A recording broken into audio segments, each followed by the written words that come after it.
자, 일단 제일 먼저 질문을 한번 드려보도록 하겠습니다. 니트가 이 대입에 대학 입시에 언제부터 반영이 될까요? 네, 이렇게 보통 질문을 드리면 뭐 2016년인가 2017년인가 뭐 이렇게 많이 이야기를 하시는데, 실제적으로 네, 정답은 현재 고3부터 2013학년도에 수시에 적용이 됩니다. 현재 중3이 대학 입시를 치르는 시점이 2016학년도입니다. 이게 2015년에 고3이 되는 시점이라고 생각을 하시면 됩니다. 이때는 수능에서 외국어 영역을 대체한다, 이렇게 보시면 돼요. 자, 여기 이렇게 보면 여기가 2012년이라고 이렇게 나와 있고요. 2013학년도입니다. 그쵸?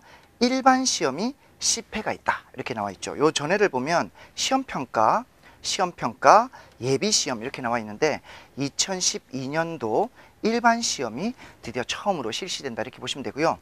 올해 하반기에 뭐가 결정이 되냐면 수능 영어 폐지 여부가 올해 하반기에 결정이 됩니다. 이때 이게 결정이 되면 이렇게 가죠. 수능 영어 폐지가 반영 시에 이제 이루어지는 거죠. 그게 바로 2016학년도 2015년이니까 현재 중3 아이들부터 수능을 보지 않고 니트를 본다라는.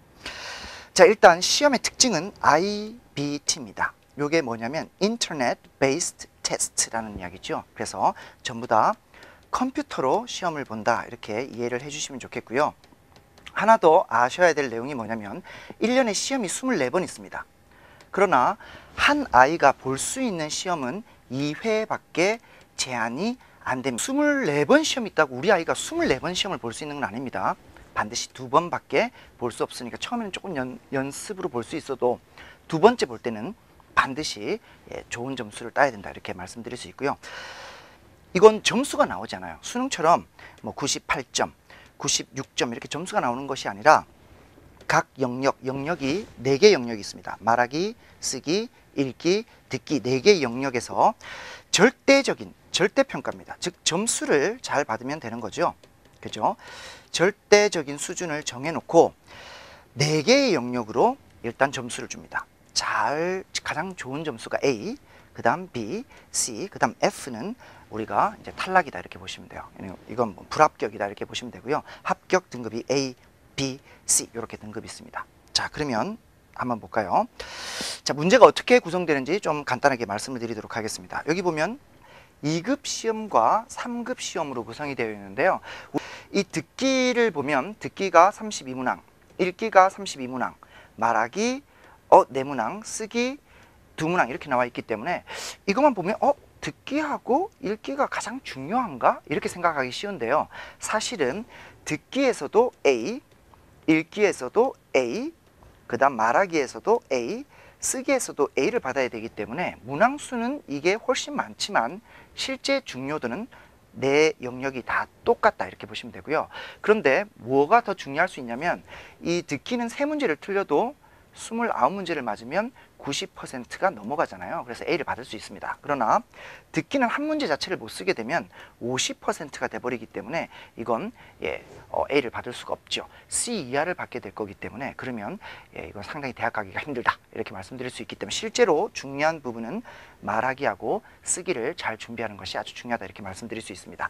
시간은 35분, 50분, 15분, 35분 이렇게 구성이 돼서 총 135분이니까 2시간 15분 동안 휴식 시간 없이 시험이 진행됩니다. 이 컴퓨터 앞에서 진행되기 때문에 이 집중하기가 상당히 힘들거든요. 그래서 아이들이 어릴 때부터 컴퓨터 앞에서 좀 집중할 수 있는 그러한 훈련을 하는 것도 시험을 잘 볼 수 있는 아주 중요한 비법이다, 이렇게 말씀드릴 수 있습니다. A의 평가 기준입니다. 말하기 속도는 일상적인 말하기 속도를 유지하며, 즉 말하기 속도가 너무나 늦어도 좋은 점수를 받을 수 없죠. 발화의 휴지시, 이때 휴지는 뽑아 쓰는 휴지가 아닙니다. 그죠? 쉴 때 적절한 감탄사나 삽입어를 사용하여 전체적으로 자연스러운 의사소통이 가능한 수준. 그 다음에 발음, 강세, 억양 등도 상당히 중요하죠. 그래서 이 부분이 바로 파닉스에 해당되는 부분이기 때문에 우리 싱크U에는 파닉스 부분이 아주 잘 정리가 되어 있기 때문에 그 부분들을 상담하실 때 강조하셔도 아주 좋습니다. 발음이나 강세나 억양입니다. 지금은 듣기만 있기 때문에 발음을 측정할 방법이 없죠. 강세를 측정할 방법이 없죠. 쓰기인데요. 라이팅 부분이죠. 라이팅은 일관성 있고 응집성 있는 구조의 글. 자, 말하기는 약간 이렇게 왔다 갔다 해도 돼요. 대답을 정확하게 이해하고 질문을 이해하고 대답을 똑바로 한 다음에 말하기는 약간 왔다 갔다 해도 되지만 쓰기는 글이 이렇게 되면 감점 요인입니다. 그래서 주제 문장과 딱 맞게 이어져서 마무리가 돼야 되기 때문에 일관성 있고 응집성 있는 구조의 글이 중요하다. 그 다음 문법이나 철자의 오류가 거의 없고 이렇게 돼 있죠. 이 말은 무슨 말이냐면 이 니트에는 문법 섹션이 따로 존재하지 않습니다. 우리 수능에는 문법 부분이 있죠. 두 문제가 출제가 되는데 문법 섹션이 따로 없이 글을 쓰다가 틀린 부분이 있으면 감점 요인이 되는 겁니다. 그러니까 자기가 쓰다가 어떤 부분이 있냐면 우리가 보통 이런 말 하잖아요. 한국말로 할 때 뭐 안 돼, 안 된다 뭐 이런 이야기를 할 때 이 안자가 니은인지 니은 히읗인지 이 되가 돼지 할 때 돼자인지 아니면 이 오이 돼자인지 헷갈릴 때 보통 어떻게 쓰시나요? 그렇죠. 우리가 못한다 이렇게 바꿔서 쓰잖아요. 그렇죠? 이런 거를 우리가 paraphrasing이라고 합니다. 그래서 아이가 글을 쓰다가 철자가 잘 생각이 안 나거나 ing를 쓸지 to 부정사를 쓰는 게 좋은지 잘 모르면 이렇게 말을 의미는 같지만 의미가 왔다 갔다 하면 안 되니까 의미는 같지만 글의 구조나 단어를 돌려 같지 않도록 이렇게 돌려 쓰는 연습, 이런 거를 paraphrasing을 하기 때문에 이런 연습이 잘 되는 아이들이 쓰기에서 좋은 점수를 받을 수 있다라는 부분을 이해를 해주시면 좋겠습니다.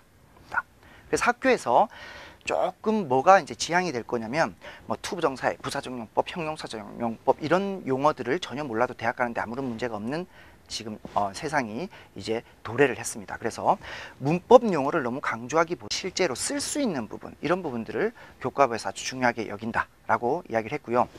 지금 이렇게 바꾸는 가장 결정적인 이유가 뭐냐면 뭐 초등학교, 중학교, 고등학교 12년을 영어 공부를 하고 영어 교육 시장이 수십 조에 달하는데 아이들이 12년 공부, 대학을 졸업해도 외국인이 옆에 다가오면 아이들이 다 슬슬슬 이렇게 피하잖아요. 그래서 그 부분을 없애기 때문에 어려운 단어, 즉 어려운 단어를 지향하고 쉬운 단어로 의사소통 수준을 높이겠다 이렇게 지금 발표를 했습니다. 그래서 일단 아이들이 말이 자유로워야 되고 모든 시험이 다 컴퓨터로 이루어지니까 화상영어에 아주 중요한 점이 있죠. 왜냐하면 컴퓨터로 대화하는 연습을 하게 됩니다. 그래서 컴퓨터가 아주 중요하고요. 타자 속도, 왜냐하면 화상영어를 하게 되면 화상영어만 하는 게 아니라 영어로 일기도 쓰고 그 다음에 영어로 간단한 에세이를 써서 이 원어민 선생님하고 교정도 볼 수 있는 그런 부분이 있기 때문에 이 타자를 어릴 때부터 영타를 이렇게 자유롭게 쓸 수 있는 그런 훈련이 된다는 것도 아주 큰 장점이 될 수 있죠. 어떤 학부모님들은 이렇게 질문합니다. 아, 우리 아이가 글로는 잘 쓰는데 이 타자 속도가 느려서 어떡하나 글로 쓰면 안 되나요? 네, 그런 학부모님들한테 뭐라고 이야기를 해주시면 되냐면 대학을 못 갑니다 이렇게 이야기를 해주시면 돼요. 왜냐하면 타자를 치지 않고 손으로 쓴 글을 120만 명의 아이들을 평가할 수가 없습니다. 그죠? 필기체를 알아볼 수가 없기 때문에. 그래서 타자 속도, 컴퓨터와 대화하는 연습도 상당히 중요하고요. 1대1 수업, 우리가 보통 학원에 가게 되면 뭐 한 반에 10명, 15명 이렇게 있으면 선생님과 실제 대화하는 시간은 뭐 혼자 대화할 수 있는 시간은 2분, 3분밖에 안 되죠. 화상영어는 뭐 10분, 20분이라고 하지만 실제 1대1이기 때문에 훨씬 더 말하기 연습을 할 수 있는 시간이 많습니다. 그래서 초급이나 중급인 그런 학생들한테는 아주 필수적인 부분이다. 조금 고급이 되면 그러면 이제 좀 여러 명이 있어도 괜찮지만 초급은 보통 학원에 가서 말하기가 안 되면 입을 열지 않기 때문에 그렇죠. 초급과 중급한테는 아주 필수적인 수업이다 이렇게 말씀드릴 수 있고요. 맞춤입니다. 어차피 1대1이기 때문에 학생의 수준에 딱 맞추어 주는 거죠. 우리 크래신 교수의 I+1이라는 이론이 있잖아요. I의 수준에서 난이도가 1 정도 높은데 많이 노출되면 누구나 다 영어를 잘할 수 있다. 그래서 영어를 잘하는 비결은 뭐 학습 방법, 비법 이런 것이 아니라 I의 수준에서 약간 높은 수준으로 많이 노출하면 누구나 다 잘할 수 있다. 이게 I+1 이론입니다. 그래서 맞춤 수업, 이것도 아주 중요한 내용이 되겠죠. 그 다음 원어민을 개인적으로 불러서 과외를 시킨다든지 이렇게 수업을 하게 되면 엄청나게 돈이 많이 들어가죠. 그러나 거기에 비해서는 화상영어는 상당히 저렴한 비용으로 집에서 편리한 시간에 할 수 있다. 이 부분이 가장 큰 장점이다. 이렇게 말씀드릴 수